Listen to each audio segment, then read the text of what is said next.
Another figure in American history that talked about nullification was John C. Calhoun. And in one of his speeches that he gave while vice president in 1831 covered again nullification. And the quote, which I won't read, was pretty much coming down to the fact of, do we have a constitutional government or do we have an absolute federal government that instructs the states how to do everything?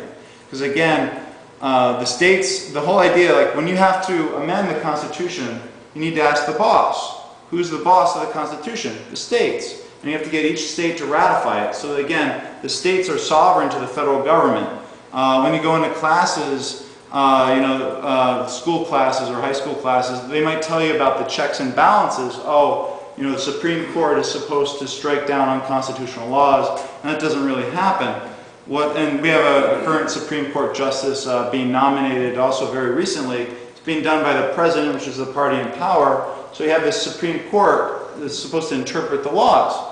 Well, that's a little bit counterintuitive, and what Calhoun was talking about in his quote was he was really referring to, if you're going to be interpreting the Constitution, it's a contract between the states and this federal government. You shouldn't give one party, the federal government, the ability to reinterpret everything.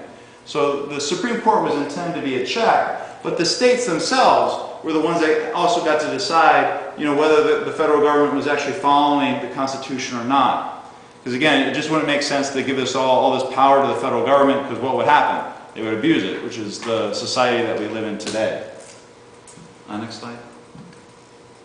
Alright, so now we're going to go on to the present day use of nullification.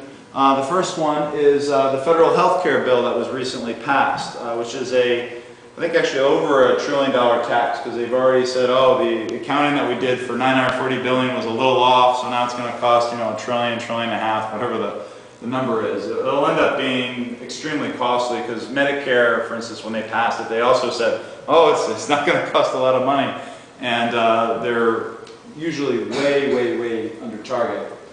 The states on the map, and Pennsylvania is one of the blue ones, has a bill to nullify or give the state the ability to just say we're not going to follow certain sections of the Act, the Federal Health Care Act. So there's about 30 states total that have done something about it. Pennsylvania has a bill introduced. I don't know the House bill off the top of my head. But the good news is, if you see the yellow buttons up there, there's 4 states down south, and that's already passed one of the houses. For green, which is another 4 states, it's waiting on governor's approval. So they're very close to nullifying the federal bill. And Idaho, Utah, and Virginia. And Virginia, again, was the first state to nullify the bill. They've said that if the federal health care bill causes any harm to Virginians, they just aren't going to follow the whole darn thing. And again, this is just the states taking their power back from the federal government. Next slide. And then again, the nullification isn't just a left-right thing. It can be used really by any state to champion the issues that it feels is important. Another example would be medicinal marijuana in California. California, practically speaking, has already nullified the federal law by allowing that. And just as an aside off of the marijuana, there's also, the government has also banned industrial hemp.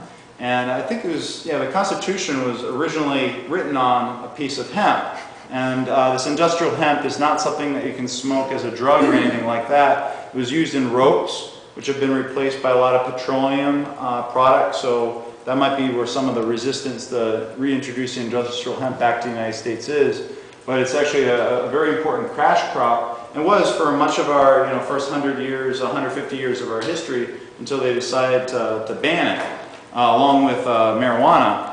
And the truth is, like, the cross-pollination of industrial hemp would also cut the potency of any illegally grown marijuana plants as well. So that's one example. Another one is Real ID, which was signed into federal law under President George Bush in 2005.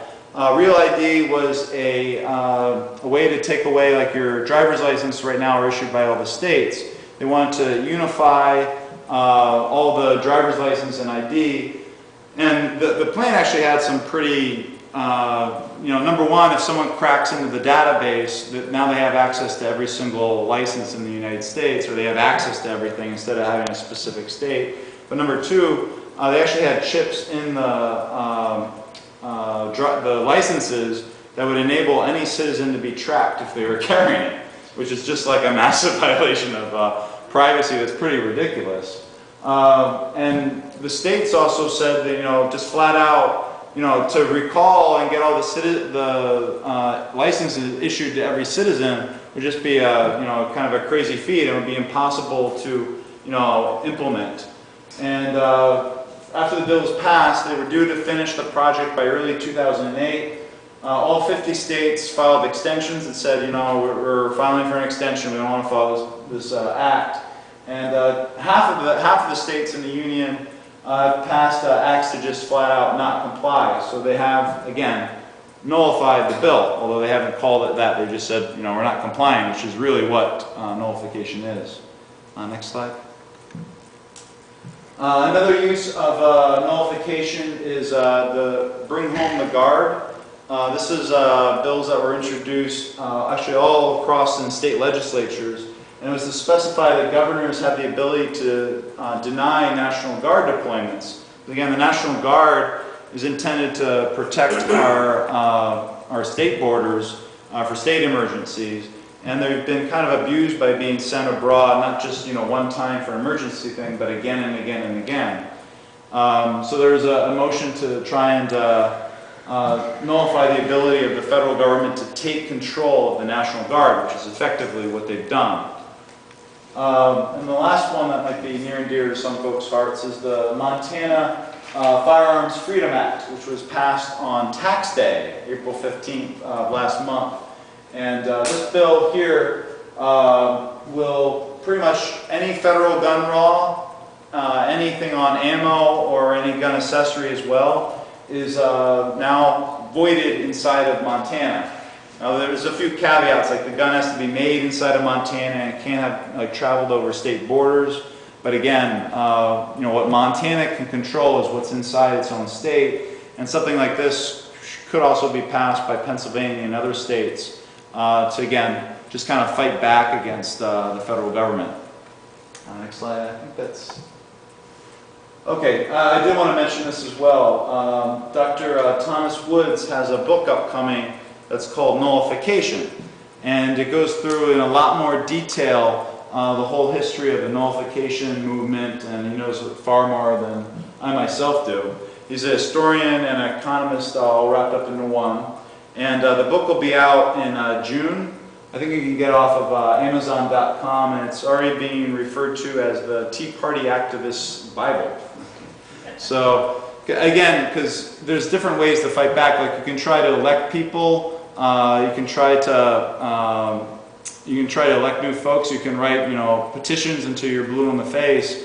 But the federal government really won't understand that it's infringing on the states' rights unless the states start taking action. And you have a lot more say over your state representative than you do like a United States senator or a congressman as well. And again, what we need to do is, and what nullification really is decentralization of power and going back to a philosophy of limited government, where the federal government just can't run over people's rights like it always does. Jake, one question.